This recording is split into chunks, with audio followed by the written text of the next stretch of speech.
Hi everyone, welcome back to another tutorial from Wake&Tech. Today in this episode, we will be learning how to clear cache on Bigo Live application using your smartphone.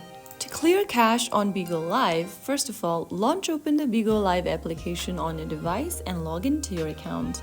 Once you're signed into Bigo Live, go ahead and tap on the Me button at the bottom right corner from the home page. From the Me menu, click the gear button at the top right, and then this will open up the settings menu. From the settings menu, scroll down and look for the clean cache button and then tap on that. Now, click on all of these cache options over here by tapping the all menu and click on clean at the very bottom, and this will clean all of your cache data from the Bigo Live application. That's how you successfully clear the cache on Bigo Live. If you found the video helpful, don't forget to like, share and subscribe to our channel. I will be back again in the next episode. Thank you for watching.